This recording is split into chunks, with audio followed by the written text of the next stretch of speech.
Dom DeMarco. Slap his ass! You poking the bear. Wait a minute. Wait a minute. You've got mail.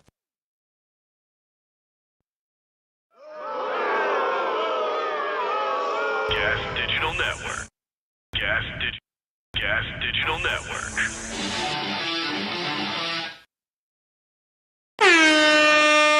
Dom DeMarco. Baka.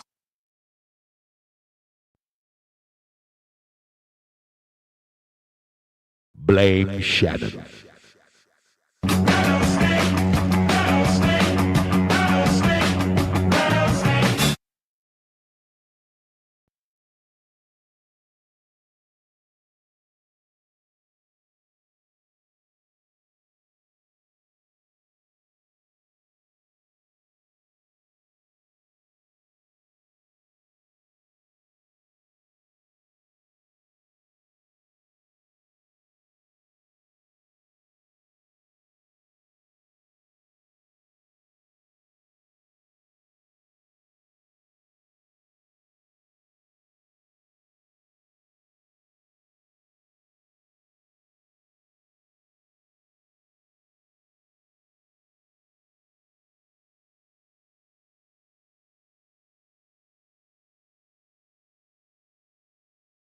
Now show 'em them titties.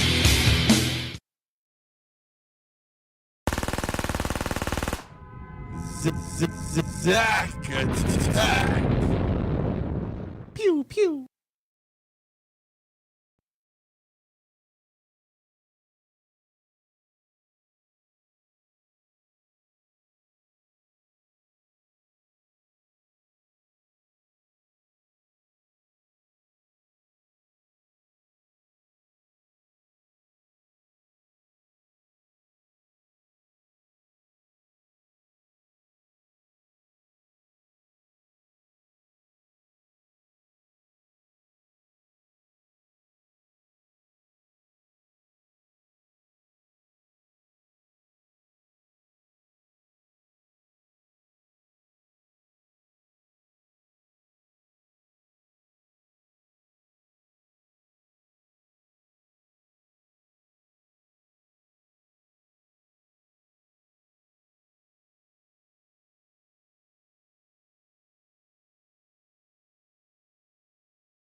school. 202. Better hear what I've got to say because you won't get it again. I'm not an alpha male. I'm not a beta male either. I'm just a better man. Better man. Well, put your happiness first, because if you don't, they won't. Yo. What up? A little more. What's going on? GYBB, get your balls back. WWDD. What would Dante do? Sexual Revolutions being podcasted. Yeah, I'm up now. You can come down a little. Okay. Yeah, I'm good. What's going on, Harry? You good? Oh, Dante, just happy to be here. I'm happy to be helping people out. One relationship at a time, Dante. That's what we're doing. One relationship at a time, and I'm glad you made it here. I know you had automobile issues. Not really. I heard that it was just too much pussy juice. It was ruining the drive shaft. It happens. It happens. You got to be careful with that. What actually happened was, I'm working on I got a new ride, and I'm trying to, you know me, I don't come out till it's ready to unveil. Okay. So I got some work I'm getting some details, the detailing. Yeah, you know what I'm saying? I can't be walking around with some shit that everybody else, everybody else. No, you never do. You never do. And if you did, then you put your face on it, and then it's different. It's different. You remember that song, I'm Different? Yeah. I'm different. Yes, I'm different. What was that? Oh, that's my new ringtone. That's the guy crying from Intervention? Yeah. Why that?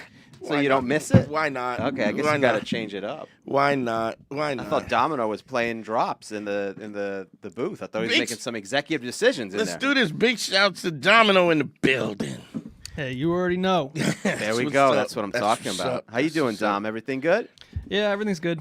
All right, cool. All right, fair enough. That was really dismissive. No, he's letting us know everything is good. There's nothing to talk about. Nothing to talk about. Okay. Yeah, there's nothing. No. Really nothing on the horizon? No, not really.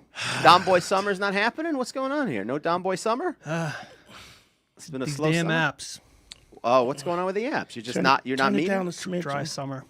Dry. Oh, come on, Dom. The apps are not working too well this summer. You're not getting no nibbles? Nothing? No. You got to change up everything on the app, Bo. You got to, whatever's not working, you got to renovate here. I don't know. You got to take the pictures. Everyone's ghosting me. I don't know why. You're getting hits, but they're ghosting you? Yeah, like we'll get up to making plans, and then we finally make plans, and then they answer. ghost you. Yeah. I'm straightforward. I'm not a good texter. I like meeting in person. Yeah, but do you talk on the phone? Sometimes. Yeah, you can't sometimes. All the time. You always got to take it to the phone. Get them onto the phone as soon as possible, I guess, yeah. So I would never even set up a date without setting, unless she's super anxious, but even then, you want to get them on the phone. You have to, if you can't get somebody to talk to you, there's probably a good chance she won't blow you. You know what I mean? Yeah. It gets up to that point. I'll try to go beyond the app, get the phone number. Yeah. Instagram even, but. No. Yeah, you got to get the number. You got to, I think some of the one thing I think you could, one thing that might work is that, listen, I want to make sure that you just text it. I'd like to, I'd love us to maybe hook up or, meet up, but, maybe we should talk on the phone. I want you, I just really would like you to feel comfortable. There we go. That's the way to do it. Yeah. Make it so she feels, it's about her comfort. Yeah, it's not, You can't be like, hey, this dick is not going to suck itself. Let's get it going. It's not helpful. That's probably, if that works, she's probably an older little Milfington. Yeah, maybe. Big shouts to my man. I just feel nostalgic today. Oh, who are you hitting? Who you think about? I got a little consultation from my boy Celino. Celino's doing this thing, man. But what is? Remind everybody who Celino is. Which one Celino is? He's a little youngin' that I've been counseling him since he was 17, and we don't speak a lot anymore because he's doing well. Yes, so he needs you less and less. Yeah, right. that's my. But that's the whole. That's the shitty, burden. That's the no. Yeah, that's true. That's how my you're not. Shitty business model. Instead of starting a cult and trafficking women to Romania or whatever. Yeah. You're genuinely trying to help people. That's the burden of being a parent. Is that one day get to the point where they don't fuck with me at all. If you do a good enough job, they leave. They leave out. They kick them out the net. Out the nets. Big shouts to Theo. Thank you for the $5 on the Cash App. Thank you. Always, let's get that Cash App up and the telephone number up down. Let's do that immediately. 513-202-NERO. So So what happened with so he called me Selena? up, man, and just it's just checking up, right? So the first thing he calls me from a sex shop, right? Oh, okay. He needed some help? Was he Need a having little- some need issues, a some little advice? little recommendation, but he didn't call me for that. Oh, It okay. was He so kind of- happened to be in the sex Just shop. happened to be he in retrospect, he just wanted to know if I had any recommendations, and Sure, I yeah. naturally recommended the foundation of every sex toy kit. Okay. And what is that foundation? Start with a Hitachi Magic Wand. The You gotta old. start with a Hitachi, and they make them cordless now. Oh, yeah. Yeah, back in the day, I remember you'd have to have you a have cord. a cord. You had to. I used to have to. You used to use the gas-powered one, right? That you Yeah. have to hand crank. You go. Well, I used to use a compressor. Oh, okay. I had to roll a compressor. No, I mean, I used to have to bring, I'd bring a 30-foot extension cord. You know what I mean? You would not be denied. No, you never know. You got Adapters 3 to 2. You You're not never messing know. around, yeah. You can't. You don't know if they got the 110 or 220 wiring. Who knows? Jumper cables, whatever you need to do. Whatever you don't got to wanna do. yeah. So I would bring a 30-foot. I would bring rope, lube, Sure. extra batteries. We got a call. Let's go. Okay, we'll get back to Celino and his sex talk then. Dante, What's your name? Where you calling from? what's up, man? This is Kevin from Florida. What up, Kev? How can I help you, bro? What's up? What's up, Harry? Hey, how you doing, Kev? What's going on, man? Yeah, I'm good. Just been laying the 5 bricks, of course. Okay. I had a quick question that came into mind. Yeah. How do you build? Well, okay. Let me start. What is and how do you build sexual or romantic tension? Okay. So the tension comes from this kind of playfulness. There's a playfulness, a back and forth playfulness that you go like a light teasing that where she says something, you say something back. So for instance, it's like oh, I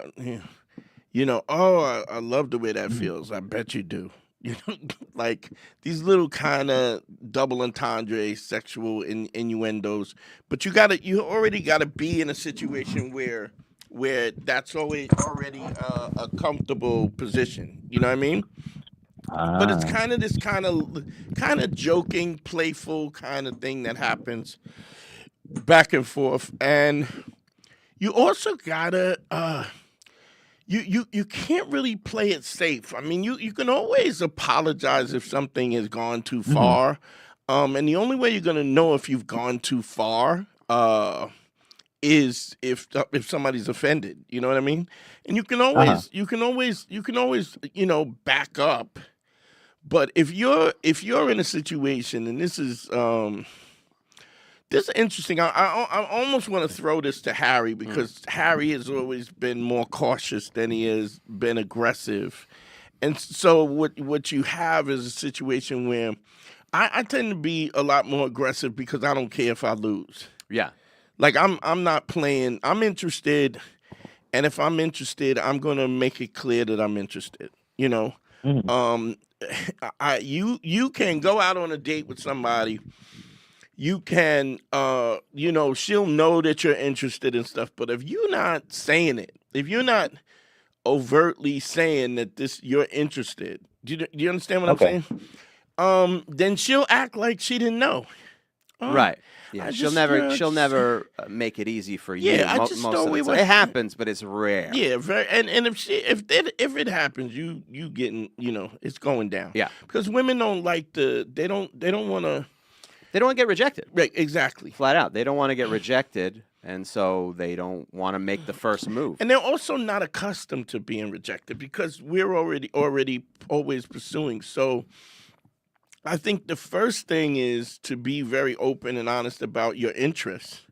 And then there comes this kind of playfulness, a playfulness about how she looks or how she, what she's dressed in, and like, God damn, this kind of thing where you're making it clear that you're attracted and there's sexual tension. Now, if if she's like shutting that down and backing that down, she's probably not interested.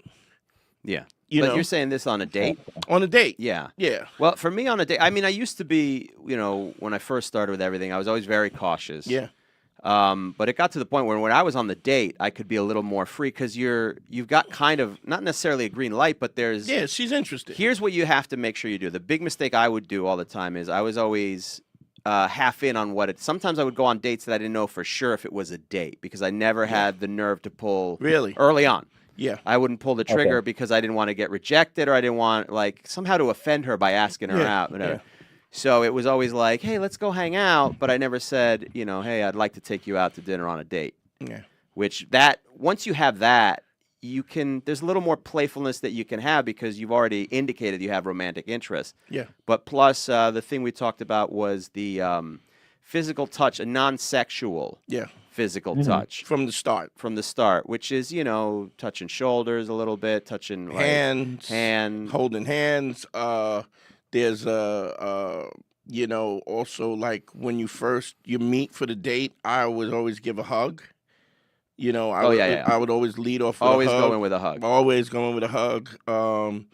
I'm not only that, but if you're not interested if we can't even hug, then where's this going? Yeah, because you don't have to bang on the first date. But if you're not, if you're not interested in hugging, if I go to hug you and you put out your hand to shake my hand, I go, oh, this is not happening. Yeah. We're gonna try to, I'm gonna give it another shot. I'm gonna give it another chance, and then I'm shutting it down because it's just like this is ridiculous.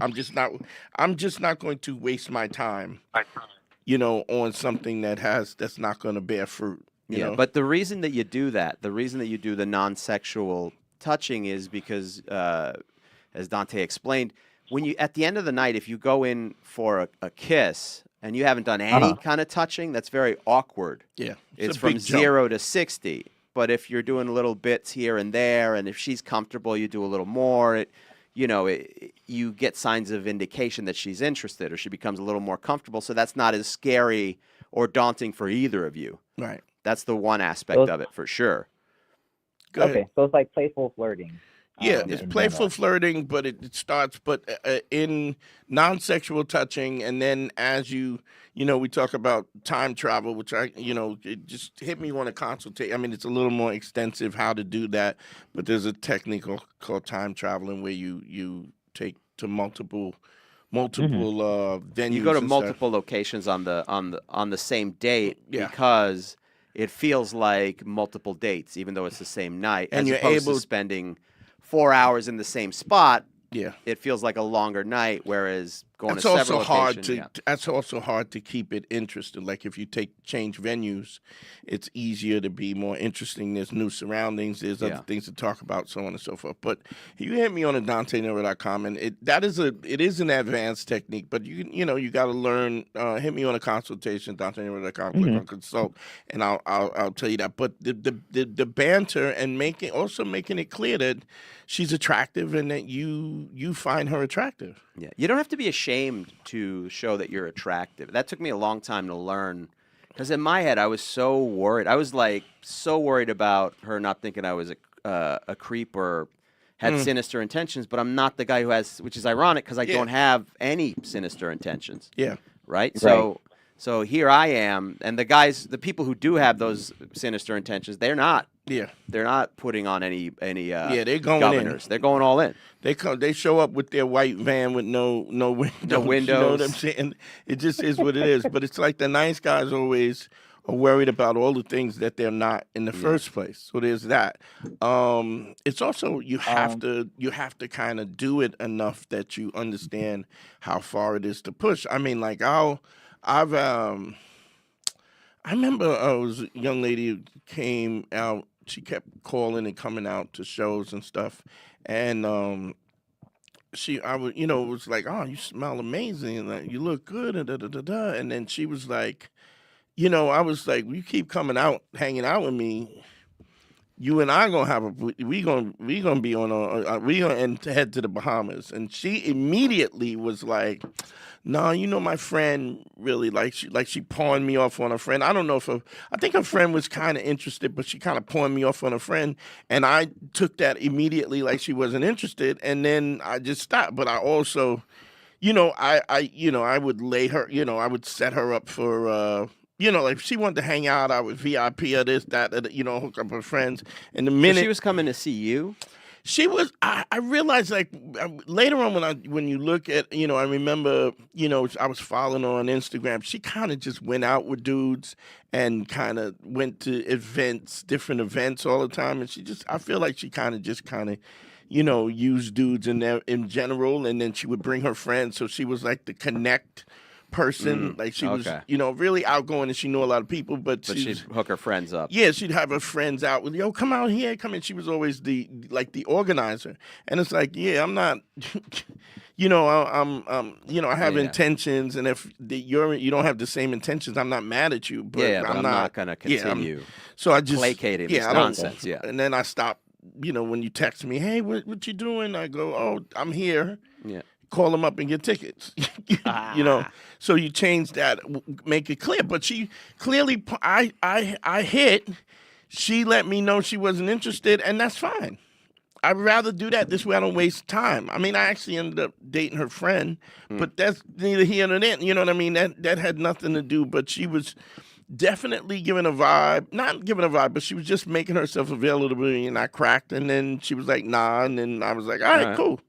But you have to, like I always say that, you whenever we get a call and somebody's got something on the hook or something that they want to talk to, and they call up and I met this girl, and what do I do now? You probably gonna fuck this up, because what you're in essence saying is, I don't think whatever I have is worthy of this person. So I need the exact strategy so that I don't make any mistakes, because if I make mistakes, I'm going to lose this opportunity. And the fact is that it may or may not be an opportunity, and even if it is an opportunity, doesn't mean that you're going to like this woman. Doesn't even mean that you connect with her. So if you go out on you gotta, if you ask her out on a date, you're gonna pay for the date. You're gonna take the time. You're gonna book the thing. You're gonna do. You know what I'm saying? You're gonna spend time, money, and energy on something that you haven't even you don't even know if this is gonna pan out for something. So if somebody is not willing to receive what you're willing to give them, then you absolutely should be you should take that away. If somebody's, I'm not saying that they don't have to sleep with you, or they don't have to be. But look, if they're just not even, can't even show gratitude for the fact that you're taking time, energy, and money on something where they've invested nothing. They've done nothing but let you try to impress them, or let you try to let them have a good time, and then we're acting like they're doing us a favor. Yeah. Because you took them out. Because that's what society has kind of deemed it. It is the game. It's what the game is. So I think you have to deal with the game the way it is. So, but I think you also got to make it clear. Mm-hmm.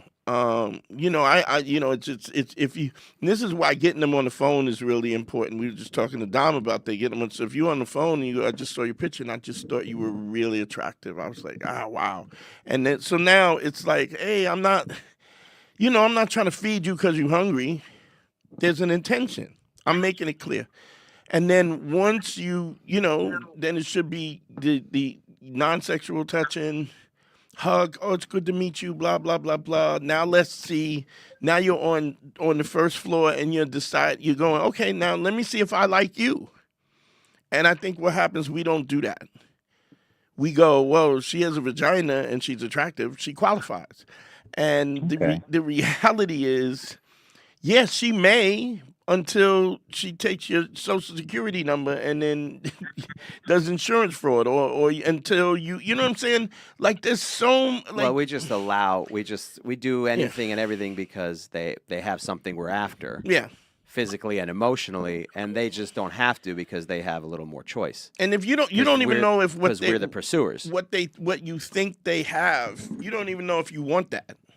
Yeah. You know, I mean, I mean the extreme situations. I always says, what if she's got herpes? Well, that Like, certainly lowers her value. This is not. This is maybe not a vagina. I mean, I'm not disrespecting it. I mean, because some people will wrap it up and they go in. But I'm just saying, this is that also changes the perspective. So, you know, so I just think you got to not put them on a pedestal. So, does that make sense, Kev? That makes a lot of sense. Appreciate it. All right, brother. What else? I had a follow-up question, if you don't mind. Sure. It's a quick. Yeah, I'm wondering if you guys ever Yes. were in a relationship or like had a lot of sex, but you ended up like being bored, or just like uninterested. Sure, that happens. Sure. That can happen. I'm just wondering like if that's a natural thing or like if there's tips on like being interested, especially if you're in like a long-term relationship. Let me ask you something. What's your body count, Kev? I stopped counting around 30s. So Okay. probably like in 50s, 60s. All right, so let me ask you this. Out of the 30 or 30 plus, right? Uh-huh. To you, what makes sex good? Like if you had to crystallize it for me, explain to me what makes sex good to you. The connection, I would say. Okay, and when you say, I mean that's a vague thing, but specific. Give me specifics. That what makes it what turns you on? It makes it interesting. Like the way they talk to me, like with like positive affirmation. Just dirty talk, the way- positive. Okay, all right. So here's my point. This is very rarely do you get a guy who will say the specifics. You know, I like this, I like that, I want this, I want her to do this, I want her to do that. What we like, I always say this, the thing that we like most about a woman, a particular woman, is the fact that she likes us. And when you say positive affirmations, what you're saying is that she's verbally letting me know that she's into me, and that's what I like. Do you understand? So that's the thing that turns you on. Now, for me, like, I'm a little longer in the tooth than you. Like, I like a chick that's down for whatever. You know, that she's aching for it like I am. Put it in my ass. Put it in my. You know, I want it. I want. You know, if a chick You want is somebody like, who's good to go. Yeah, I want somebody who's going. You want a veteran. You want somebody. I want like I'm so into you, right? That it's all accessible. You prefer not to do any coaching. Yeah. Well, I mean, I don't mind doing the coaching, but I want, look, I play soccer. I play soccer with no boundaries. You know what I mean? Like there's no out. There's no, the ball is out. No red flag, no red towel. Yeah, we could be in the stands. I don't give a shit. Ball's in play. So, but like I said, I'm a little longer in the tooth. So I like that. I like somebody that's open and ready to rock and stuff like. Not to say that they can't have boundaries, but the less boundaries is better for me. So if I get somebody and they're telling me, "Oh, don't do that," or "Do this," don't, or. Like Patrice used to say, I hate a chick that's trying to have dignity in bed. Because I'm not trying to have dignity. Like it's this ain't the time or the place for that. Spit in my face. I'm good. I mean, not that I'm asking for it, but spit my. If you feel it like that, I remember. Anyway, I remember a chick. We were hooking up in a car. And I had just had my car detailed, right? And we in the backseat of the car, and she just spits on my car window, like, right? And I'm like, and the spit is on the window and it's dripping out. I had just had the car detailed, and I was like, bitch, did you just spit on my car window? And she kind of looked at me like, is it okay? I was like, I love you. Like, I love the fact that you feel open like that. So, for me, look, I got napkins and some Windex and cleaner, but the point is, it's that openness. So I'm saying in the 30 plus women, I guarantee that if you have had that, right, I guarantee you haven't had it. You haven't had it often. Do you know what I mean? It very rarely is a chick like down for whatever. You know, it's just not something that we do. How long have you been? How old are you, first of all, and how long have you been active? With you put up these 50 or whatever. I'm 31. Okay. Okay. Lost virginity at 21 though. Okay. All right, hold on real quick. Big shout to Xavier Karina. Thank you for the $5 on the Cash App. Y'all keep that Cash App rolling, please. Send me some money, goddammit. My point being is that when you're young, just getting it is good enough. And when you get older, just getting it is not enough. It's the quality of it. It's the fact that I'm compatible. I've dated chicks who don't want you to go. She don't like when I go down on her. I'm like, I understand that that's not a. You know what I'm saying? Yeah. It's supposed to be for her, but if you don't like your pussy eating, I'm not dating you. And I know that sounds crazy. Like, I'm not even hitting it. Like, well, because it's not necessarily a judgment on her. It's just more. It is. From me. Well, meaning like you can want I'm like not that. mad It's at not you're not like do it or get out, but it's sort of like if you're not going to enjoy this, then you're not going to enjoy all the other things I want to do as well, and the way I like to do them as well. Yeah, I like the fact that you're all in, and I'm trying to please you, and you're trying to please me, and we're all in. So my point being is how rarely is it a situation where you get a chance to actually be intimate with somebody and it's good. Forget about great, even good. Yeah. I mean, if you really think about it, as you get older, when I look back, man, there's maybe 7 times that I thought was chicks that I was like, that was bout it. You know what I'm saying? Where I could say this was good. A lot of shit was just, I always say it's like pizza, even if it's lousy, it's still pretty good. It's always good. Yeah, even bad pizza is good pizza. But there's certain pizzas, certain pizza parlors I'm just not going to. You know what I mean? Yeah, it's not my jam. Okay. So I think when we think of it like that, this idea of the fact that there could be this possibility of intimacy and you start to really figure out what you like and how you like it and what your expectation are. There's a lot of people that you would pursue, put time, energy in that you don't even really like that way. They're attractive in this, but the sex is trash. You gotta have enough numbers, and I don't know why that is, but you gotta have enough numbers to be able to say it's trash. Yeah, 50 is a pretty good number. Well, it depends because I know dudes who. Oh yeah, you're right. With the quality of the 50 could be also. Yeah, my man that my Kelly. Sure. Kelly still puts up numbers like crazy and trash or not trash or whatever. But also you got to understand is very rarely, I don't remember any situation, a few times where like the woman was aggressive and she was setting the tone. And even when she set the tone, it amped me up so that I was like, then overcoming. So my point is that you're always going to set that tone. Like as a man, you're always going to set that tone. And if you're not, it's a great day. But that just doesn't happen often. Somebody in the chat actually brought something. They go playful flirting versus what? Angry flirting? What kind of flirting? Well, there's a very aggressive flirting, which is like, where there's, playful is kind of she can enjoy it. You're being teasing a little. Aggressive flirting is like, hey. Yeah, where you're gonna make her feel uncomfortable, and if you make her feel uncomfortable, anytime, like, keep in mind the empathy part of ACE is really important. The fact that you are in a situation where every time a woman decides to give you her number and hook up with you or talk to you, she's at the risk of being hurt or SA'd, or great. And so that's not something we think about as men at all. We've never gone out and like, man, I hope she takes advantage of me. Like that's just we never go, I hope she doesn't take advantage of me.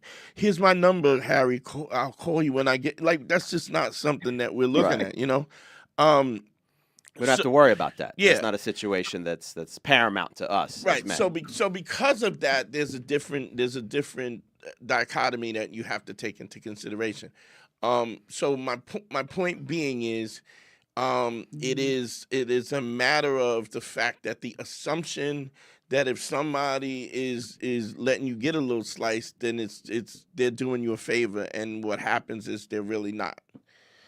You're gonna do the majority of the work. You're gonna do you're the one that has to set the tone. You're the one that has to say the right things. You're the one that gets penalized if you go too far, or if you're not hard enough, if you're not aggressive enough. It all falls apart on you. This is why when women, this is a trigger word for Harry when they talk about chemistry.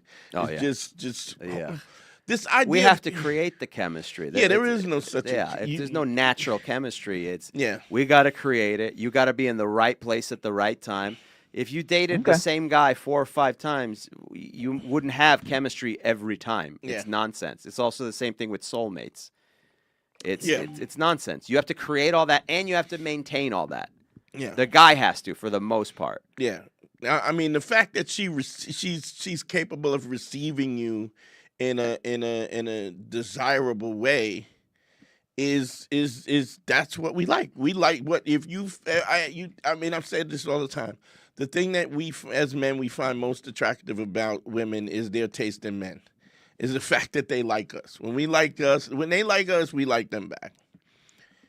And very rarely do they like us, and then we don't go, oh, man, there's something about that girl I really like. And very rarely are we like, there's something, like maybe on the back end, we're like, yo, I don't really like her.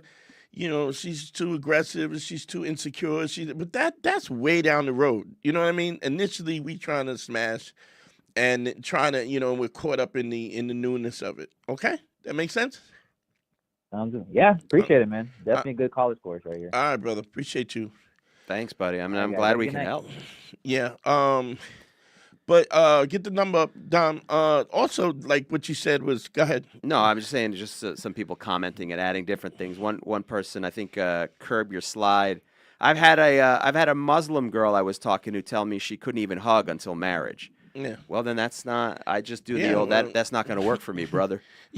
I'm not interested in that. I'm not interested in converting. Salam alaikum, baby.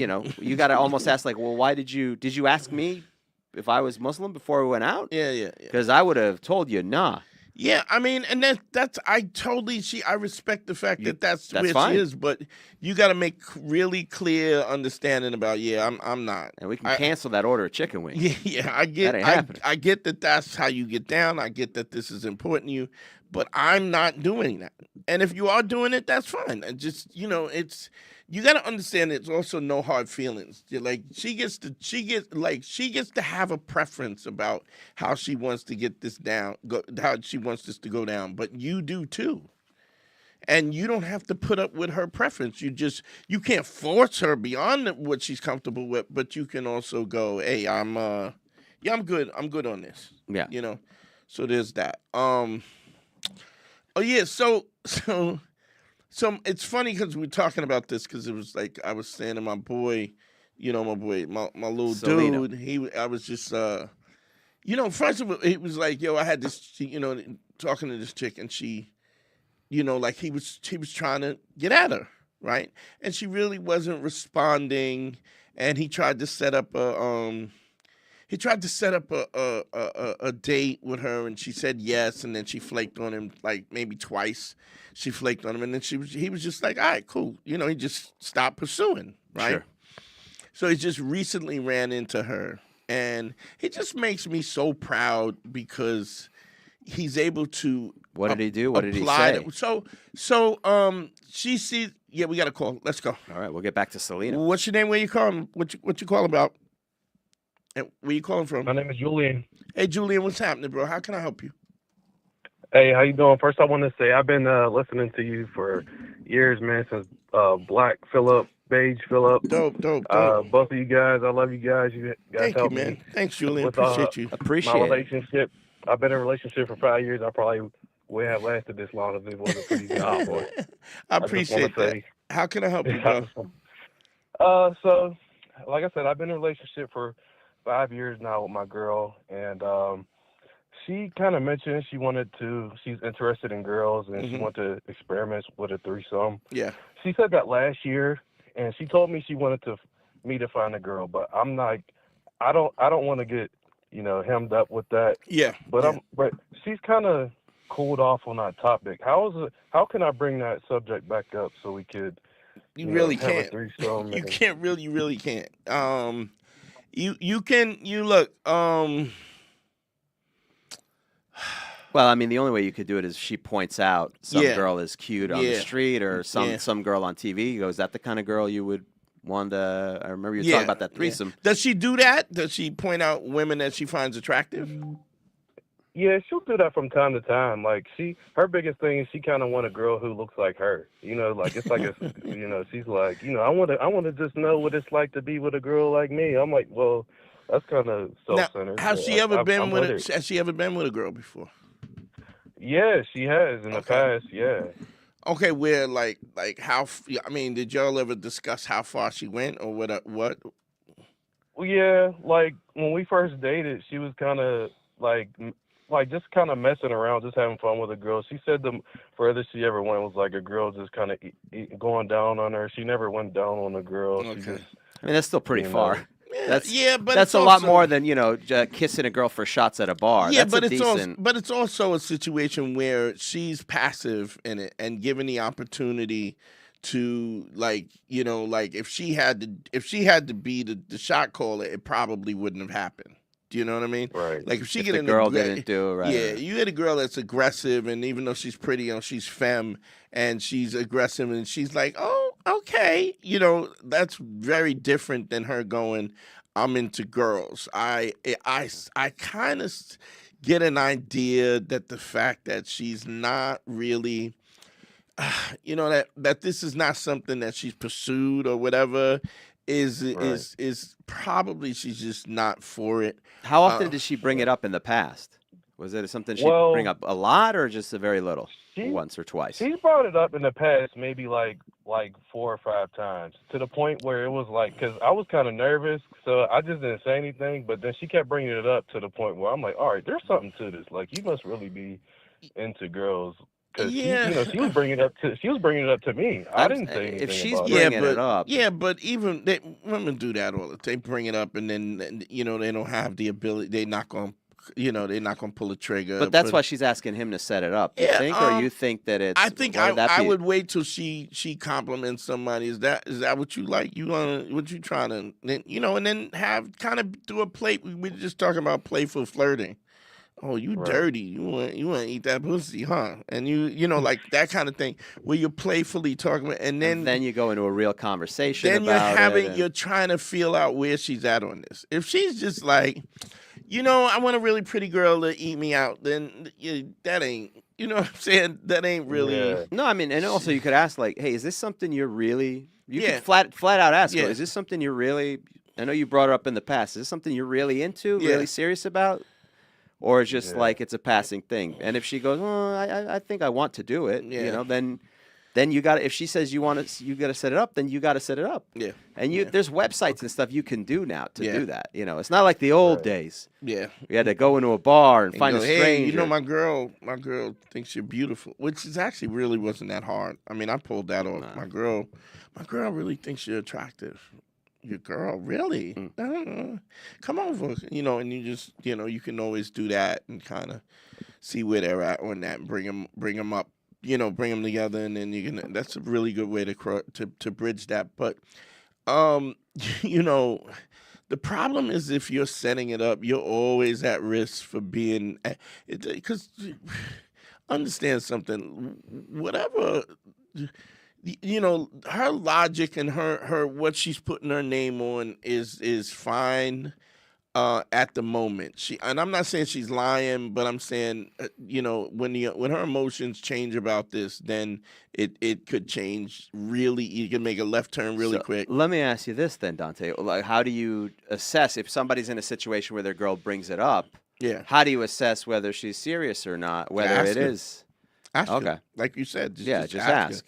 Is this really what is this something you want to because I'll make it clear, like, if you want it to happen, we can make it happen. And then but then what happens a lot of times, like you wait maybe you don't have somebody in mind or something like that, and then 2 months later you bring it up, and then her attitude towards it is totally different. It's just, what you want to, ultimately what you want to do is get down with somebody who's already But down. also the fact, if he didn't talk to her in a serious manner about it when she brought it up, what a woman will do is she'll feel slightly rejected subconsciously. Yeah. And then now she'll be like, that's not something I was into anyway. That was just a... And it could be not, and she could just change her mind, or it's just, you can't, this is why when I say, guys always ask me, what if she's on my Instagram and she's following me on my Instagram? None of that matters, dog, because it's all very superficial, and it's something that she doesn't have to commit to. Even if she has committed to it, that could change as soon as it comes down. So it just puts you in a funky situation. If the relationship is good, you got to ask yourself if it's worth it or it's not worth it. And but if you get somebody who is genuinely, look, here's something that I say all the time. I've never met a woman who wants something that doesn't make it clear about something she wants. Right. So if she doesn't, if she wants it, you're gonna know she wants it, and it's gonna be clear. It's not gonna be, kinda, I don't know, you know what I mean? And it'll be clear. Okay. So, she'll let you know that that's something that matters to her, because they always do. And if you bring it up and she's like, I don't know, then it's fine. Yeah. It's a pass, because it's gonna be more trouble than it's worth. Yeah.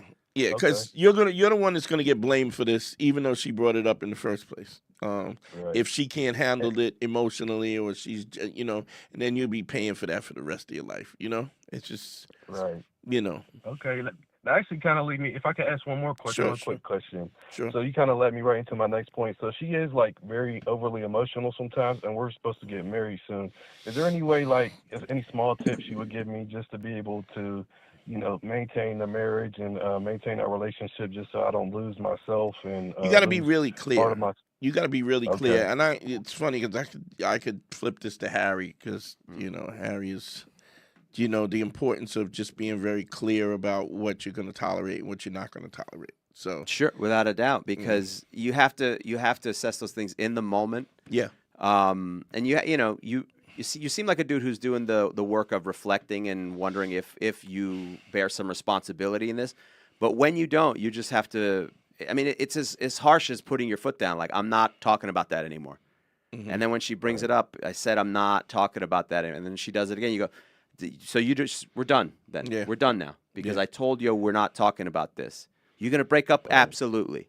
Yeah. Because you have to set those boundaries, because she's always going to be emotional. Yeah.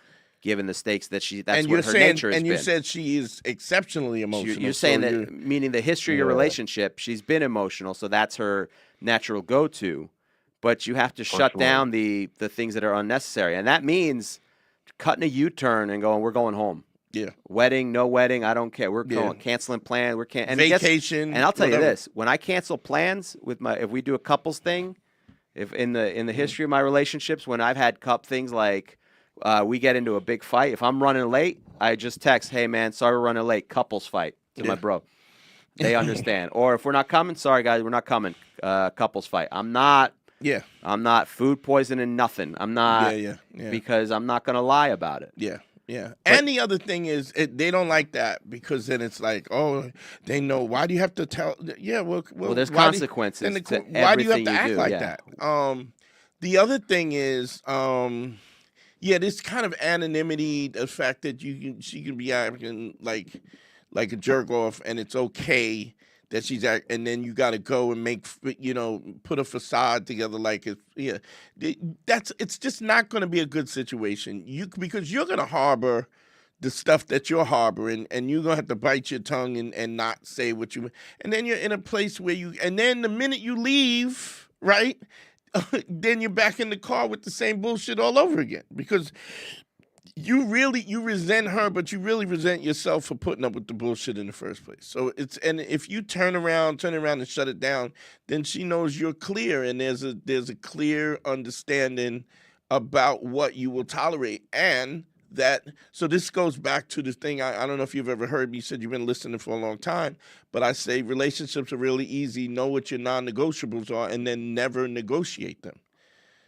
So if this this is unacceptable. This kind of where you become this kind of emotional hostage. Then when she does it, you got to shut it down, you know, and not partake and remove yourself and do the things.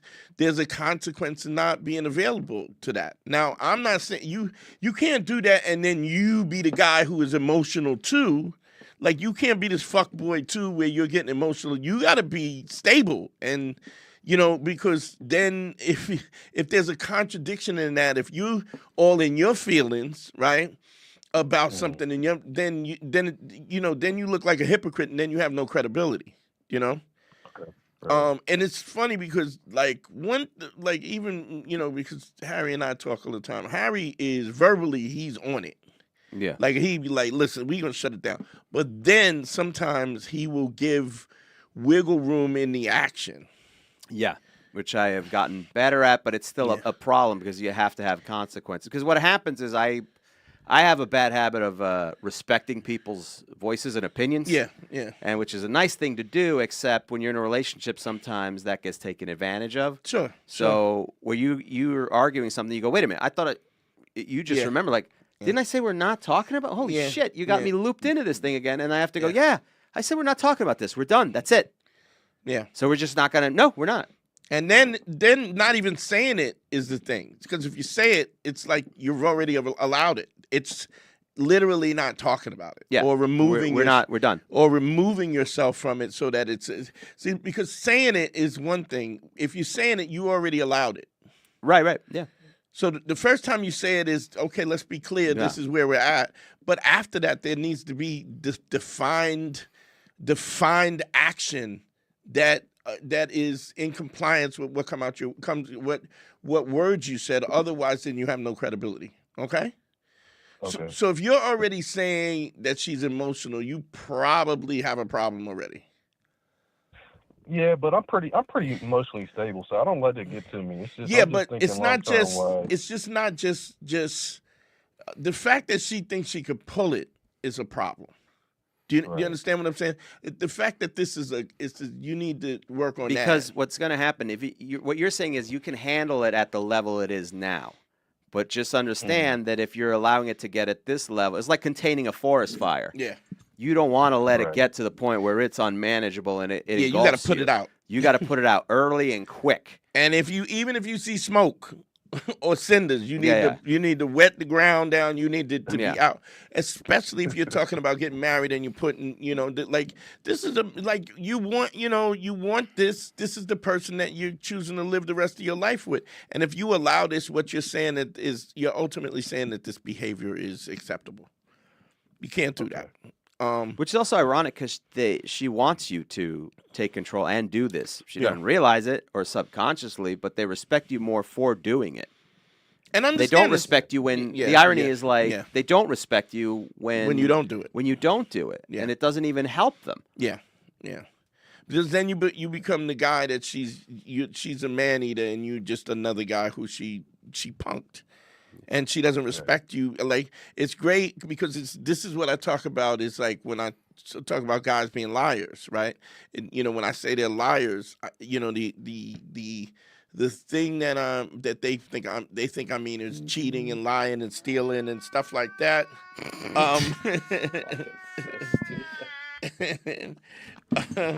Is the thing is. What about if you get an important text one day? I don't give a fuck. So it is. The what was I saying? Liars. You're saying that guys, right? So lying. Basically, is not anyone just, who lies is I say everybody that consults with me, DanteandHarry.com. Click on consult. I say that they're all liars, and when I say that, people get offended because they think, oh, you cheat or you lie or you steal or whatever. But it's not just that. The lies also exist when you are lying to not end up in a confrontation. Like you're ducking because you don't want to. You just just give me my piece. I'll tell you whatever you want to hear. That's still a lie, and you lose your credibility. Or if you're lying because you don't want to hurt her feelings. Like Harry and stuff, and where sometimes he'll be like, "Cause I don't like you," Yeah. I don't like you. When you do that, I don't like Yeah. you. And then like, oof, it's rough.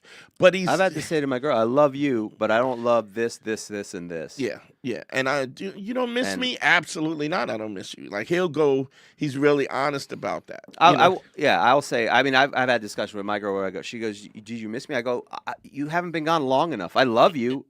After a couple days, then I genuinely miss you hard. I'm like the police. Yeah. I don't consider you missing until you've been gone at least 24 48 hours. 48 hours, right. Minimum 48 hours Right. before I'm like, all right, but I do miss her. Like Yeah. we've done that. It's just different, and it's like I'm not going to be subjected to. There's a thing in This relationships that validation, happens. this- Well, it's not just validation. Is they get upset when you don't have the exact same feelings that they have, that you don't play by the same set of rules Yeah. that they have, even though you're being different. Why is that okay? Yeah. Just because it's your feelings? Yeah. And the other thing, and so this goes back to a saying that I use for years, is that women will fall in love with you for everything that you are. She'll spend the rest of the relationship trying to change you into what you're not. And if she succeeds, she will dump you for the guy who was you in the first place. You know? So this need for you to give her the same, to think the way she's away from you for an hour and she misses you, and then if you miss her like that, then you're a punk, and then she doesn't respect you, and it's okay to also have her go to the store and go, man, I missed you, if it's true. But the reality is that it's being truthful, being authentic about your feelings is more important than telling somebody what they want to hear. And if you're telling them just what they want to hear, number one, because you don't want to hurt their feelings, or number two, because you don't want the confrontation, you lose your credibility. And once you lose your credibility, understand something, that when you tell her you do love her, when you do tell her you miss her, when she does go to the store and you miss her when you come, she's not going to believe you. Yeah. None of it carries any weight. And also, I don't like that it sounds cruel when you say it that way, but in the reality, what I don't like is it becomes a leverage thing. Yeah, it becomes a test that I don't like. I don't And like the if test. she's asking you these questions, you're being held emotionally hostage. Right. Because if you say no, then it's a problem, or she's going to feel. But then why would you're asking me the question, I have to assume that you want an honest answer.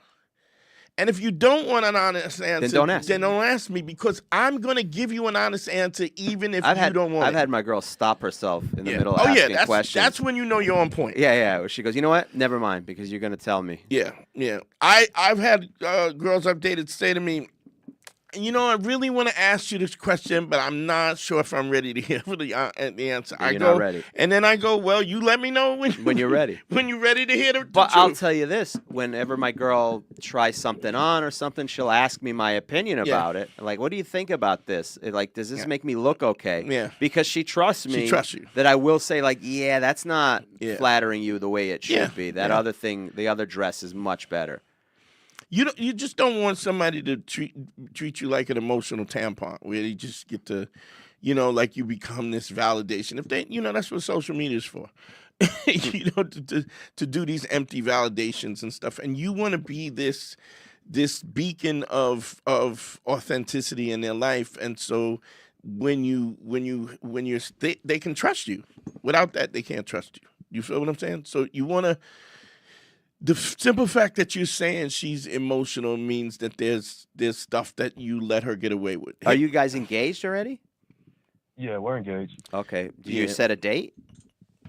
No, we haven't set a date yet, just because she just finished nursing school. How long you been engaged? Get through that first. For like 2 years now. But we just been taking it easy. Honestly, it's like at first when I proposed, obviously I was crazy. Head over heels for her, and obviously I still love her, but now, she's pressing me about it because she just finished school and all that stuff, and we're all right, so she's ready to get her life together.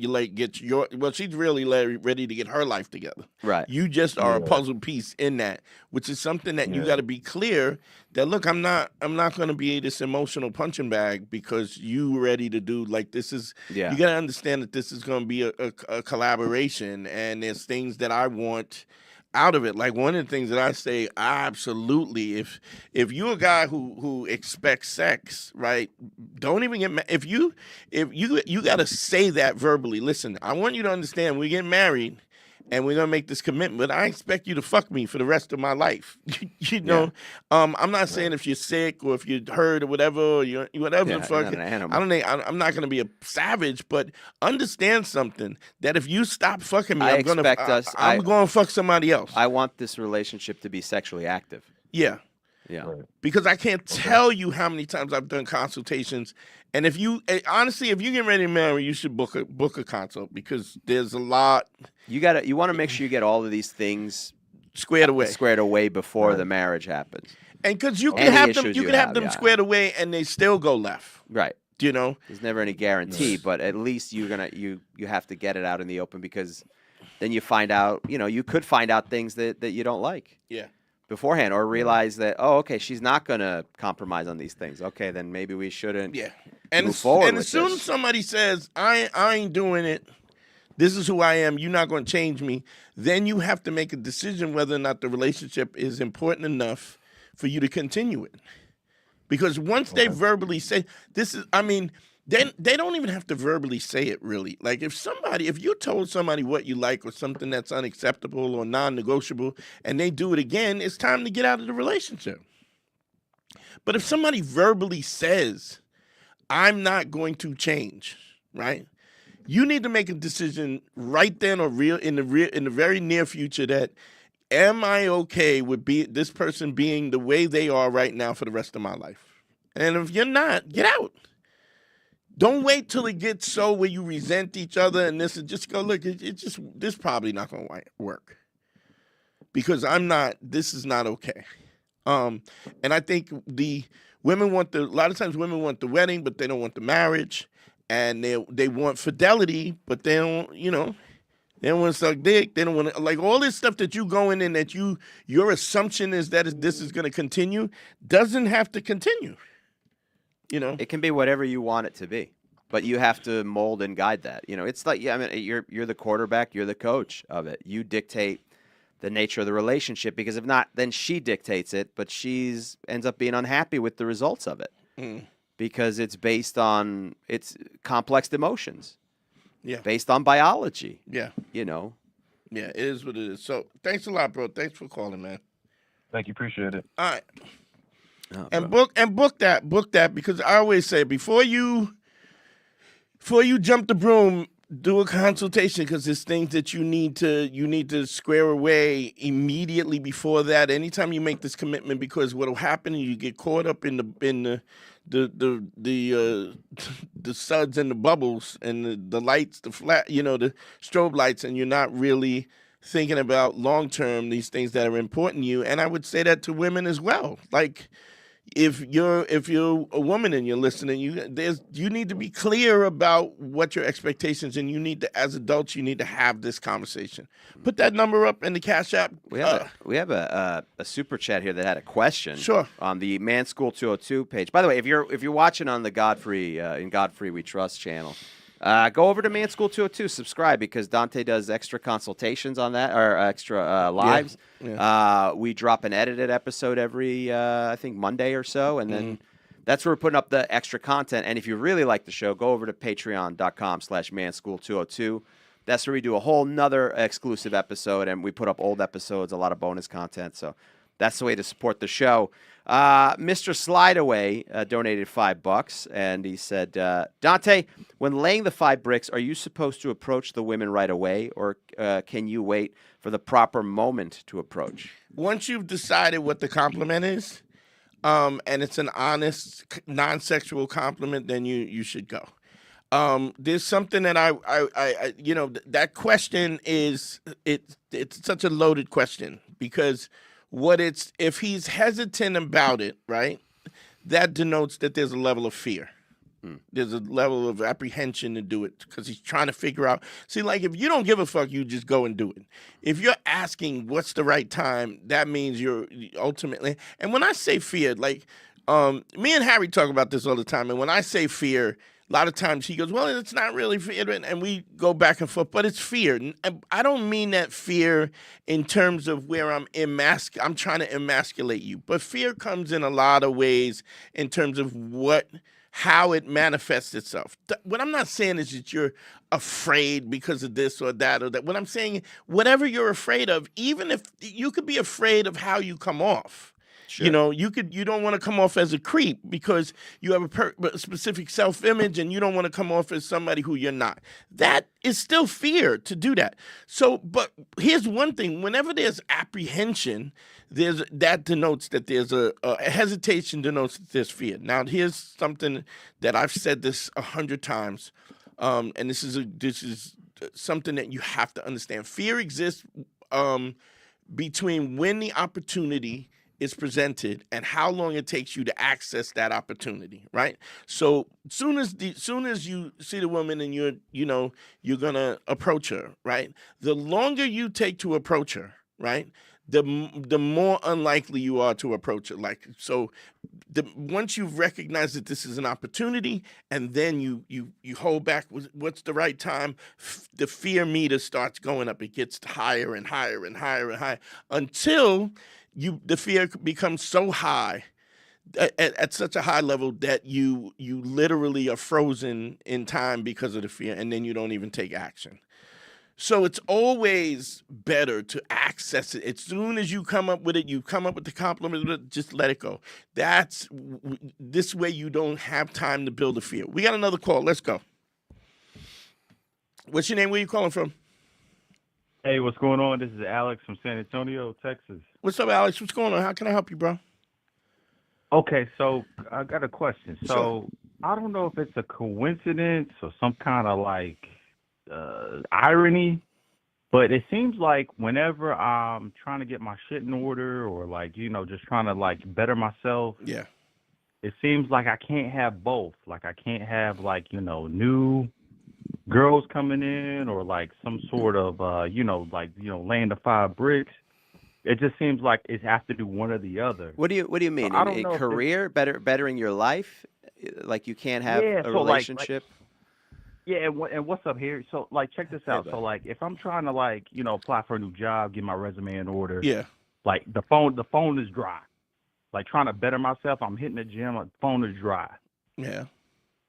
But then whenever I'm, take a day off, take a week off or something, girls hitting me up, like whatever. It seems like I can't balance. So I don't know if it's like some sort of like universal law. Like what am I doing wrong? No, here's the first thing. When you're focused on what you're focusing on, you're probably not watching the peripherals. Like what's going on around you, you're probably so focused on what your intention is that you're not worried about it. But guaranteed, those things are still happening. You're just not aware of it. Okay, that's the first thing. Okay. So this is an inward observation on. What do you mean those things? So, like for instance, he's noticing that when we're hollering at him and this and that, and that's because you're open to it because you ain't doing shit.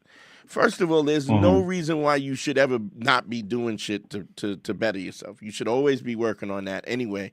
And if that's the case, then you would never have any opportunity to meet anybody. But what happens is the routine of you constantly being the best version of yourself happens. And when that happens, women check for you. The problem is that when you're sitting around lazy, you're watching and seeing who's watching you, and you're judging about whatever. But when you're focused, the same things are happening. I remember, and I mean this is old stuff because I'm old as shit now, but I remember talking to my man, and I was like, "Yo, I feel like women ain't really checking for me, right?" And he's like, "Are you?" We was in the bank, and she was like, "That chick just checked you," but I was so focused on my stuff that I really wasn't paying attention. You know what I mean? Right. And I think you can pay attention and still stay focused, but you need to be aware of your surroundings. But just what happens is, because there's nothing more attractive to a woman than a guy who has intent in his actions. Because you have an intent in actions says to you, like, if you got so much time and energy for some chick, right? She's gonna be like, well, what are you doing?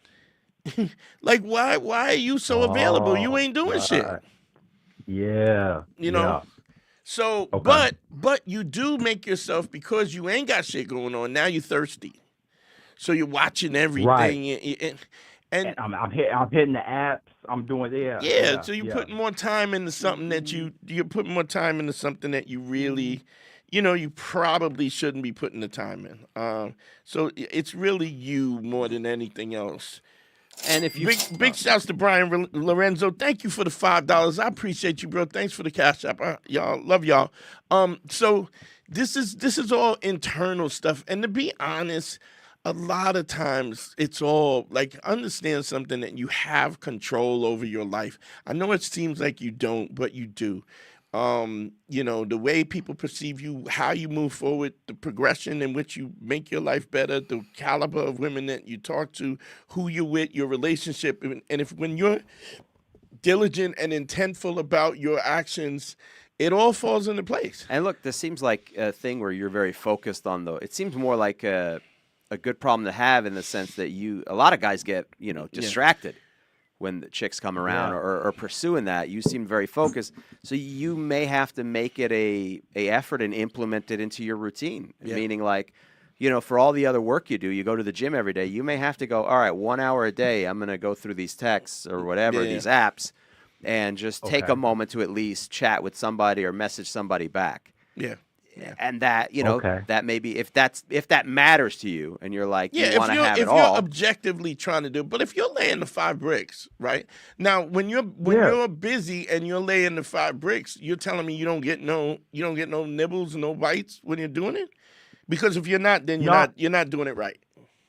Right, bro. So what I'm doing, bro, I'm being the good Samaritan, a good Somalian, right? No fake joke, but like, I'm going to the doctor, I'm getting my checkups, like I'm doing my thing, I'm going being responsible, I'm talking to my apartment complex. Right. I'm just like being like, good jovial, good conversation.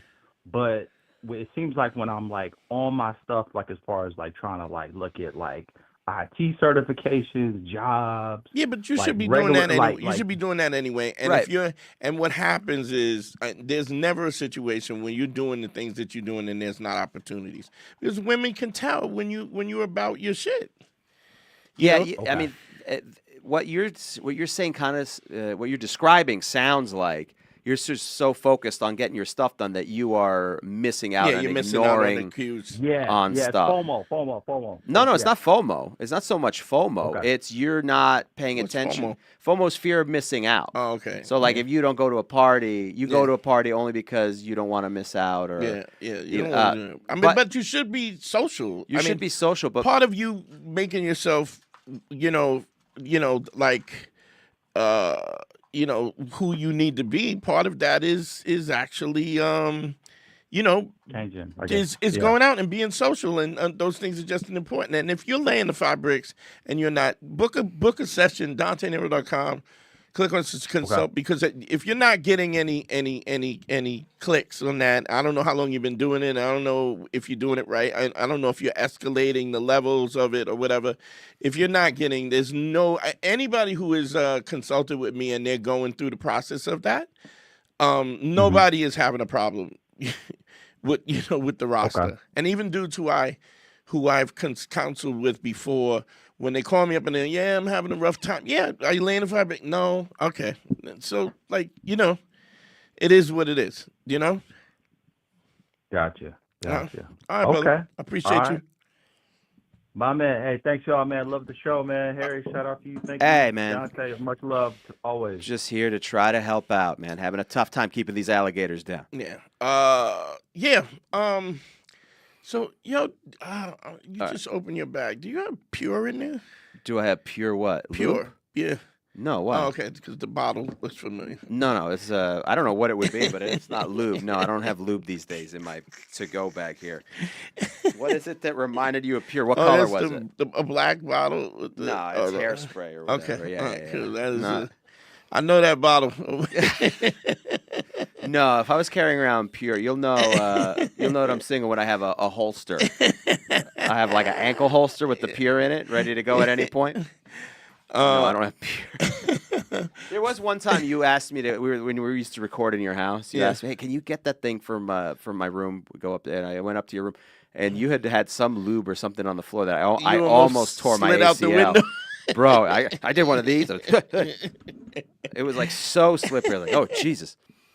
I guess that was the Pure, which you've stood by many years, and they've yet to sponsor you. No, they need to sponsor. With all the sex toys and the sex stuff, you should have like a NASCAR suit at this point of all like the Hitachi and the Pure and the Benoit balls. I got a go. I used to have a to go bag, like a bug out bag. Oh, sure. For the apocalypse. So, but yeah. Yeah, mine turned into way too big a it gets crazy equipment bag. And also it gets crazy, and then there's certain things in your bag that you don't use. That's you start accumulating. You got to clear them out, but whatever. Yeah. What are you gonna do?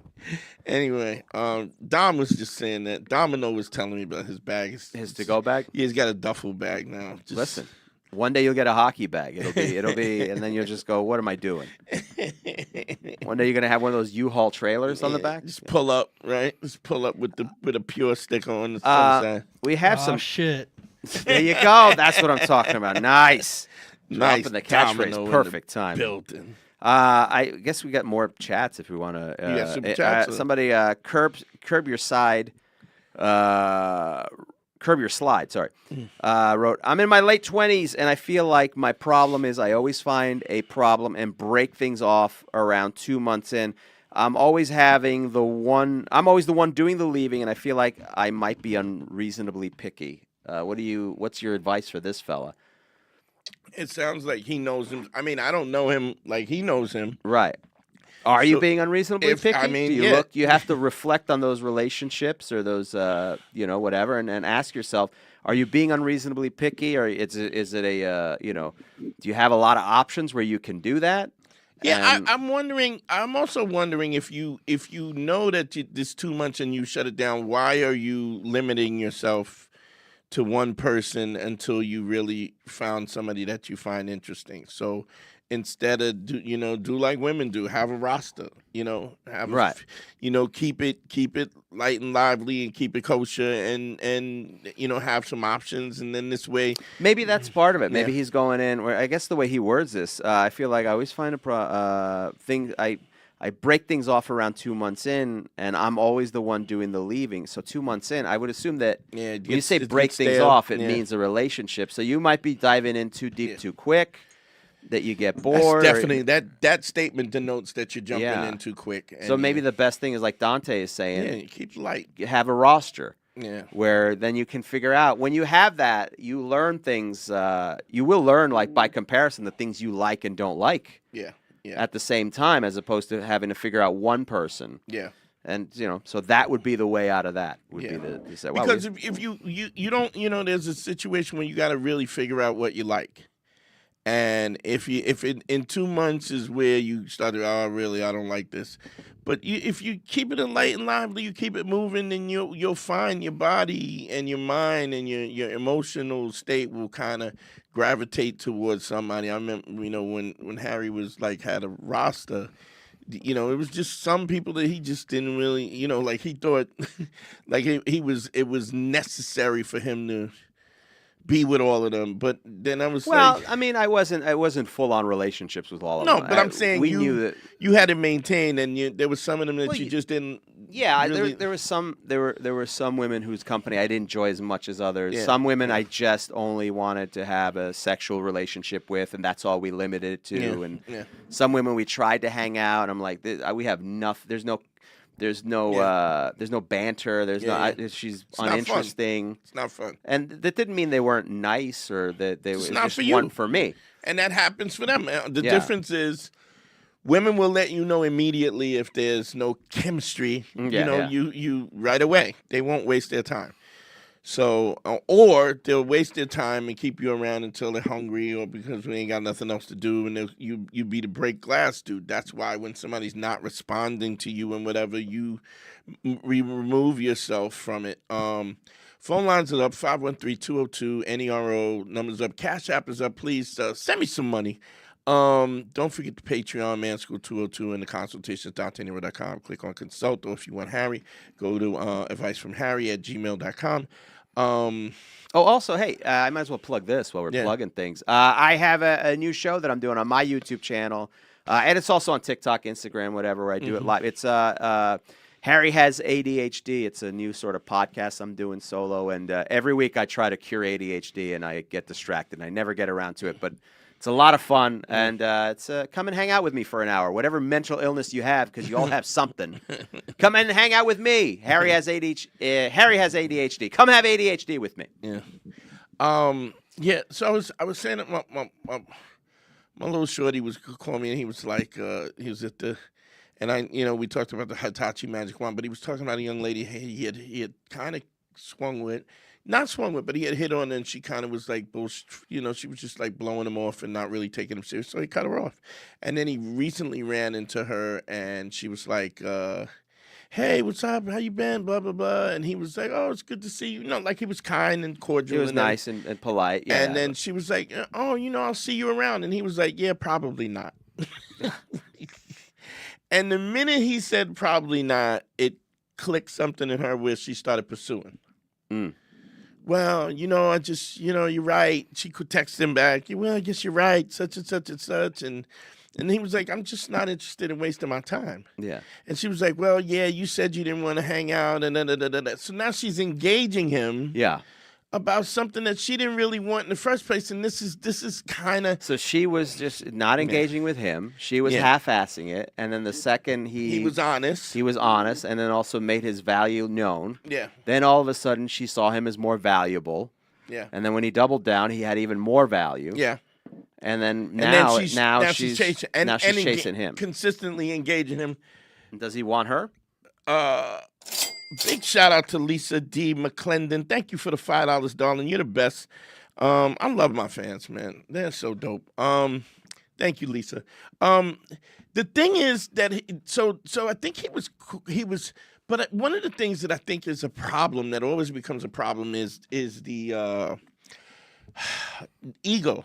The ego that you have somebody who's interested in you, and now because they're interested in you, you become validated about it, and then you're never really asking, do I like this person anyway? Is this something that I really even want to pursue? And so now because she didn't want you, and now you don't want her, so she wants you, and now because she wants you, but she didn't want you, now you're letting her.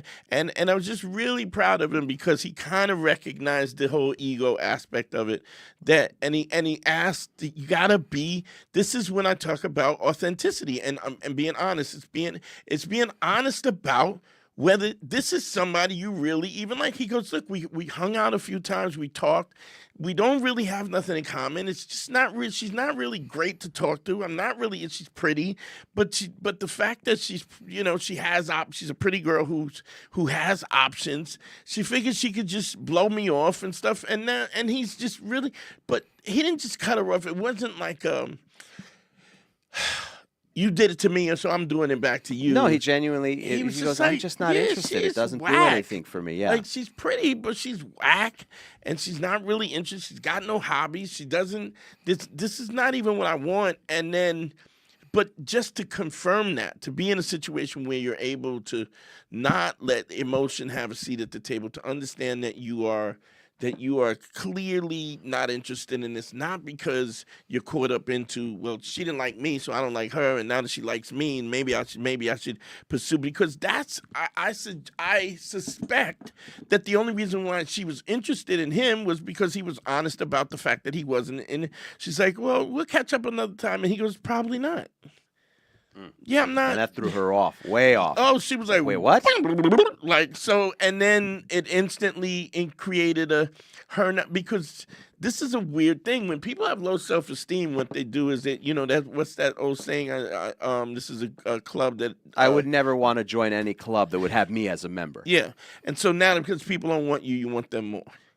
And all that does is what you're doing is you're letting emotion have a seat at the table, and you're putting yourself in a situation that's not really good for you.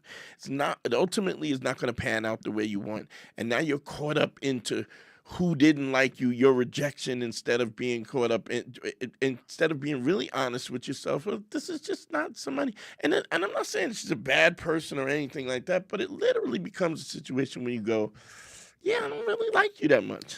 You know, because guys are used to just we go in visually first. Sure. And if she's attractive, we hope that everything else It's works good out, enough. is good enough. But it's or never that, good or, enough. Or that we'll put up with everything else because they're attractive. Yeah. And what you realize is it's not worth that effort, especially when you have other, and that's where getting numbers up matters. Yeah.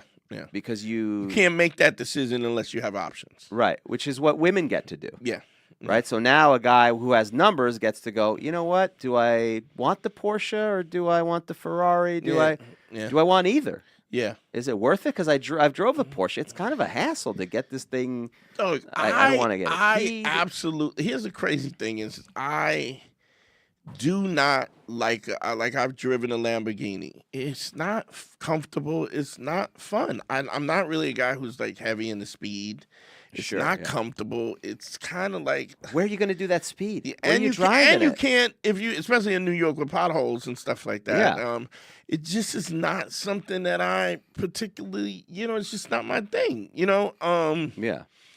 I would rather a H1. I'd rather a Hummer 1 right before that, or even but there's a lot of people for their ego. They're driving around McLarens. Yeah, for what? Where are you driving around? I was just up at New York Comedy Club uptown, Upper West Side, and this dude had a Porsche, like the top of the line Porsche. You could just hear the exhaust on it, and it was literally a race car. Right, and he started it up, and it lit up. It made up all this noise, and then he revved it. He had this little, he was like a goofball, like kind of white dude, and the chick he had was like, whatever. But it was like just the noise, bright yellow Porsche, and he's rah rah rah rah. Then and I'm in my mind, I'm like, this is just really, really unnecessary. And it's like you're not gonna get laid. You're absolutely. It doesn't matter because. And even if you do, it'll be because of the car. It's not because of what they can get. Because you just the revving and stuff. It just denotes this insecurity, just blaring insecurity about your own particular, who you are. And to be honest, it's about that. It's like instead of being about who you are. And you could just see those insecurities, which again, insecurity is emotion, and never let emotion have a seat at the table. This is why you don't want to do that. Phone lines are up 513-202-NERO. The Cash App is up. Send me some money. I have another question from the Go chat. ahead. We're getting a lot of questions from the chat tonight. Go. So good. Resident Daniello writes, Dante, how do you manage the success when you first start getting too many numbers? You do what you want to do. You take what you want to take. It's real easy. That's a great problem to have.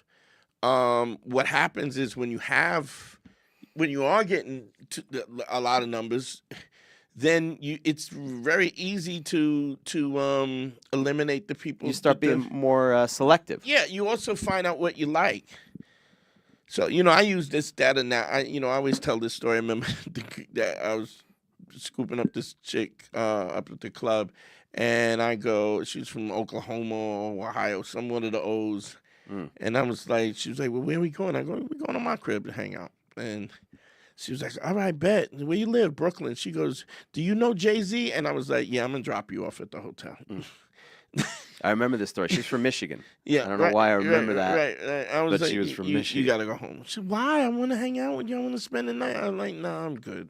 Because I know that her, whatever she's going to talk about is going to be like nails on a chalkboard. I don't want to talk to you. I really don't want to. And maybe if I was younger, maybe if I was on some wild out shit or whatever the fuck, I might have, depending on what the circumstances are. But at that night, I was like, oh, no, I can't. I'm all right. I'm not doing this tonight. I just don't have the bandwidth for it. So when you have in these numbers, you take the ones that you follow up on the ones you want, and you don't on the ones. Or you have well, first of all, if you're getting these numbers, this is always a good way to practice your phone skills. So you should be calling them on the phone and having a conversation. If they don't have anything to say and they're not interesting, you probably can just cut them off. We got a call. Let's go. What's up, Dante and Harry? How y'all doing? What's your name? Where you calling from, family? Hey, what's up? This is Xavier. What up, Zave? How you doing, bro? What's going on? Hey, pretty good. No, everything's good. I was just calling in to say what's up and shout out Harry's show. Fucking awesome. Yep. Oh, there you go, Xavier. Thank you, man. I appreciate that. Yeah, Harry has ADHD. The episodes are up now on YouTube if you want to subscribe and watch, and I go live every Wednesday, man. That's very sweet of you. I appreciate it, bro. Yeah, man. No, I was also listening to the archives, and I was listening to episode, what was it, like 4 or 5 with Jeffrey Gurian. Oh yeah. I saw your message, Zave. I saw your message on the Patreon, and I mean, go ahead, say what you're gonna say, and then I'll find out if I want to make a comment on it. No, I was just gonna say that. No, just looking back from 2025, it's just the lying, man, the lying. It's like holy shit. Yeah.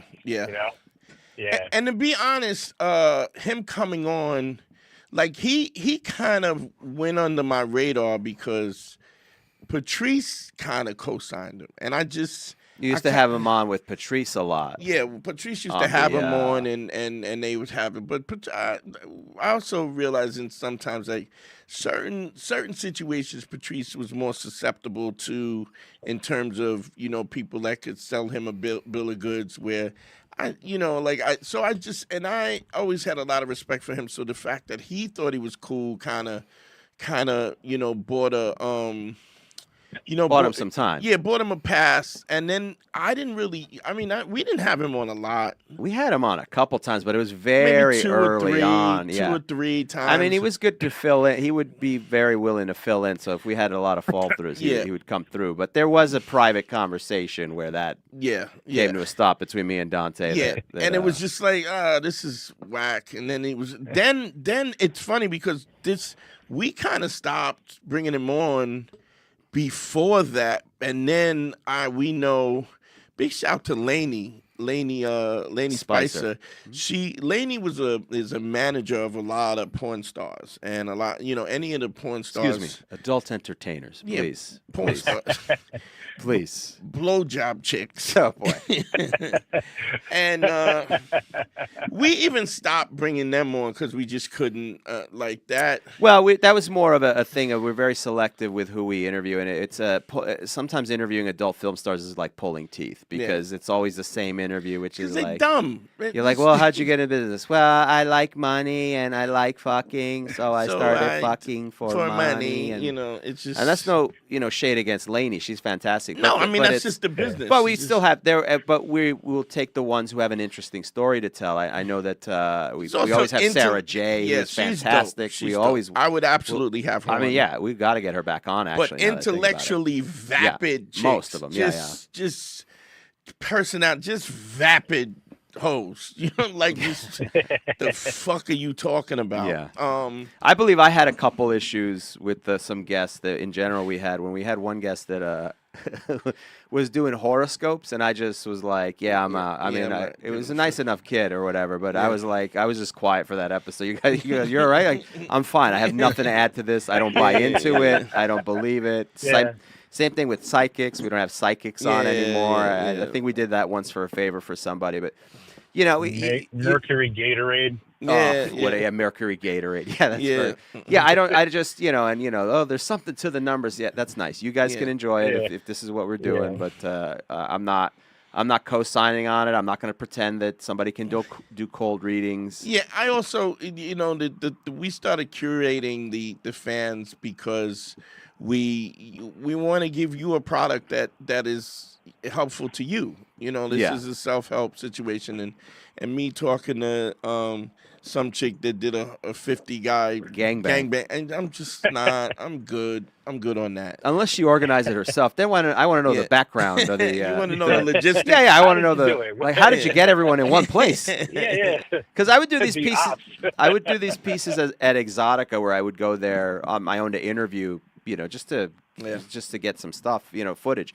And I would the first year I started trying to interview the adult film stars, and I would get nothing. And then what I realized was I was not interested in that at all. Yeah. What I started doing was interviewing people, the booths who have merchandise, or like the people who made the Sybian. Yeah. And then I found out the Sybian is like a family-run bit. They're like the Fords of the sex toy industry. Yeah. So it's interesting. So that's interesting to me. Like the butt plug people, like, okay, which one's your all-time bestseller? Why? That's fascinating to me. Less so than somebody who just is and Sarah sexy J or attractive. Sarah J was always cool because she would talk about how you get these guys who are, especially at these festivals and stuff, where they would like she would just rub their shoulders and make them, because they would be so nervous and understanding what guys go through and stuff like that. It had a lot to do, like when I was stripping, my understanding of women, because this is how you make your money.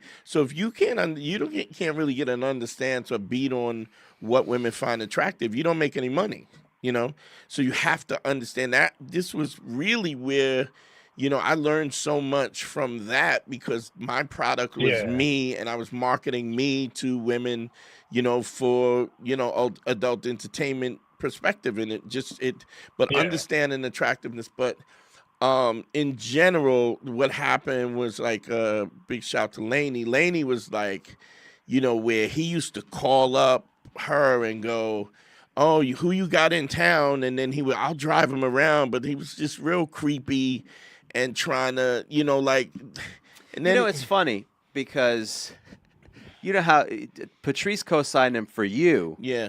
And then you co-signed him for me. Yeah, so I was like, okay, if Dante says it. Yeah, and but then it we becomes, both was like... Eventually we were like, what? And then we were at some parties with him, and a couple things happened that we can't, in our personal lives. But then it did become the thing of like, where you're at a party, like, wait, did you bring the guy? No, I thought he was with you. I thought that's your man. Yeah. Whose man is this? Whose man is this? What does he know? Yeah, and he's everywhere. Like when it comes to like he would always. Here's the thing that in the comedy thing, he's like he's around, like a journalist and almost like a mascot for the comedy. And he's community. weird looking and stuff. Well, and so people like, oh, I'm not. Yeah, I mean, look, I like the guy aside from he's nice enough and he doesn't do nobody no harm. Nah, but he's a fucking. Like the stuff that I've heard. Oh well, stuff that we'll he's have done. To talk off air. Well, here's the real thing. I remember him with this chick that I seriously dated for a period of time. Sure, yeah. And she was like coming at me, and I was talking to her, and he used to bring girls around and just be like he would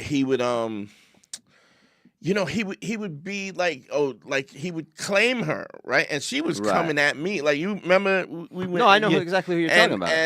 And then we were having this great conversation, and she was like about me, and then he came over and put a candy in her mouth, like sort of like pissing on the trees, like while I'm talking, he's like, and she was like, what the like you, like, and she was like, you never do that, and I was like, and then we dated for a while, and she was just like, no, he should just take me with him, but he would always front like he was.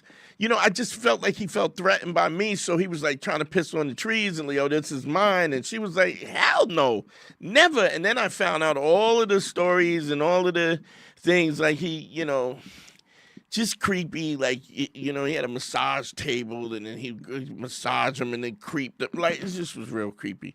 And I was just like, I'm good, dog. And not just...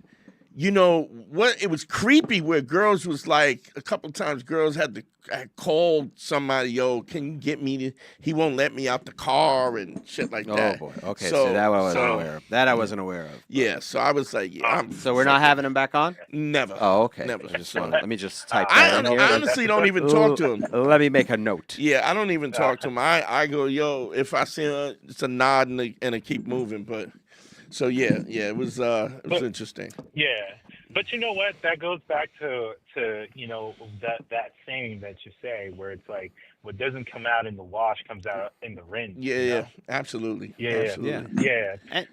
No. Oh, go ahead. Sorry. No, I was just going to say, and look, we don't preach perfection like other podcasts. We never say that we get it right 100% of the time. That's nonsense. That's bullshit. you're allowed to make mistakes and evolve and change and adapt. Like, that's part of life, is going, hey, wait a minute. Because there's certainly guests we used to have on that we'd never have on. But I really didn't like that he was predatory. Well, yeah, of course. So once I found out he was predatory, and I was like, because I don't want to fuck nobody that don't want to fuck me. Like, and I don't want to force nobody into a situation where they're uncomfortable and stuff. And I really don't think, because there's a certain level of confidence where you go, oh, you want to fuck me? Oh, okay. All right, bitch, good luck. Then you fuck this up. It literally is your loss. We could have had such a good time together. Yeah, and that's okay. Yeah, and that's fine because you're not really going to contribute to my life. Do you know what I mean? And if you do, it's never going to be as much as I'm going to contribute to yours.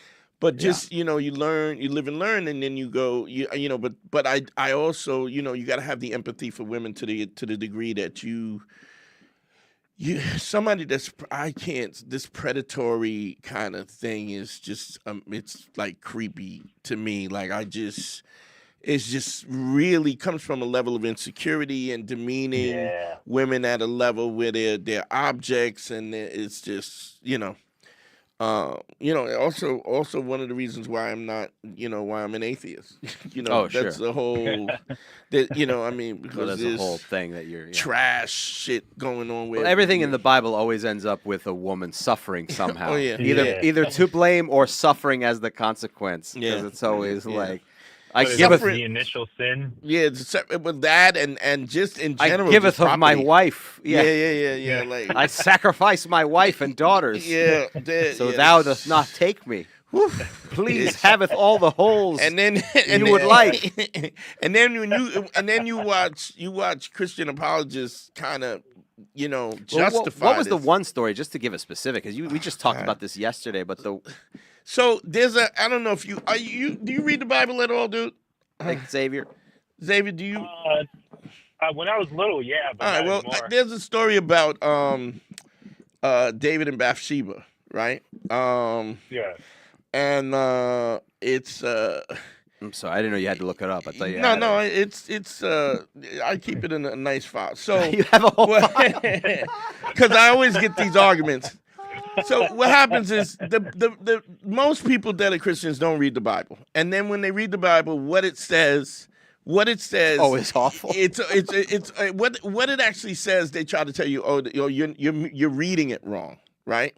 Yeah. So there's the story of David and Bathsheba, and David and Bathsheba was so David sleeps with Bathsheba. Bathsheba is she's married to Uriah. In the Bible, this is 2 Samuel 12th verse, right? And so God says, I hope somebody, by the way, tunes into this live right at this yeah, moment, right. having never seen the show before. Like, is this a religious show? Well, let me keep watching. So God says to him, because you committed adultery, right, with Bathsheba, who was married to somebody else. God basically takes all of David's wives and basically has them taken, I guess, graped by Uriah, right? And so when you say that the Bible justifies SA, and then you tell that to a Christian, they'll say, no, it's not, right? Yeah. So certainly glorifying the abuse and suffering of women who have no say in that. Right, and it's literally so. This is verse 11, Samuel 2. It says, first of all, it says, "This is what the Lord says." So who are we talking about? God. Yeah. Who is God? This is what the Lord says. Who is saying this? Yeah, it's God. The Lord, right? Big G. Yeah. He goes, out of your household, I am going to bring calamity on you. So he's punishing him. Before your very eyes, I will take your wives, plural, right? Okay. So this is which means you can interesting. have several You can have wives. several wives. I will take your wives. All right, there might be something right? in this whole Christianity thing. Okay. I said, I'm still with you. I'm still with you. He goes, I give them to the one who is close to you, and he will sleep with your wives in broad daylight. You did it in secret, but I will do this thing in broad daylight before all of Israel. right? So God says, hey, because you were sleeping around with the neighbor's wife in secret, I'm going to have him bang your daughters on the front lawn? Your wives. Your wives? I'm all sorry. your wives. Excuse me, that would be ridiculous. Yeah, all of your wives. I'm going to have him, all of your wives are going to be banged on the front lawn? Because you cheated. Yeah. I'm gonna let somebody else. I'm gonna forget now. None of these wives are they're consulted not, or they're not consulted. They're not asked if they could. You know, are you down for this? You're just gonna knock on all their bedrooms. Everybody, come on. We got a thing. Look, what's going on? What's fire drill? Look, sort of. David slept with Bathsheba. We want to know if y'all are down to smash. No, not if you're all down. Yeah. Listen, I'm gonna need you guys in the front lawn in the next 5 minutes. And bone this up. Is what it is. Yeah, bend over and bone is. up. And then I've had arguments with dudes where they were, well, you're reading it out of context. And I go, well, what context? What is context? It's a direct quote, verbatim. So, I mean, that's the thing. Sorry. Anyway. I guess our point is we won't be having Jeffrey Gurian back on the show. But yeah, and he will not be having his wives smashed by somebody else. So yeah, well, it is what it is. So, David, appreciate you, bro. Yep. We got to shut it down a little bit early. Thank you so much, man. Well, let's just do plugs. Let's do plugs and get out of it because we got a early show. Without a doubt. I mean, if you love what we're doing here on the show, please go over to patreon.com/manschool202. For a monthly fee, you get to see bonus content. You get to hear all the archived episodes. I'm loading them up on Patreon. And that's the best way to support the show and keep us going. And also my side project, Harry Has ADHD, available on all your social media platforms. But YouTube, all the episodes are up on YouTube right now. My YouTube channel, @HarryTurjanian on YouTube. Oh, the consultations. If they want a consultation from me, email me at advicefromharry@gmail.com. Dante, if they want a consultation from you. Go to DanteandHarry.com, click on consult. You can book it right there, right on the website. Also, follow me on YouTube, Dante and Harry. I'm starting to put a lot of content and stuff up on that as well. Let me see real quick. I think I just gotta. You got a super chat? Yeah, you gotta do? Yeah. Yeah. We gotta get those super chats. Xavier sent me another $5. Oh, and thank you, brother. You're the best. Xavier's a good egg. He's been with us for a long time. He's always down for the crown. Yeah. Don't forget to like and follow. Please follow us on Patreon. Don't forget to like and subscribe and hit the bell for whenever I go live on both channels, Dante Nero and on Manschool 202. So there's that. I love y'all, man. GYBB, get your balls back. Domino, be out. GYBB, get your balls back. WWDD, what would Dante do? Sexual Revolution being podcasted. I love y'all, man. Peace. We out of here. Manschool 202. Better hear what I've got to say because you won't get it again. I'm not an alpha male. I'm not a beta male either. I'm just a better man. Well, put your happiness first, because if you don't, they won't.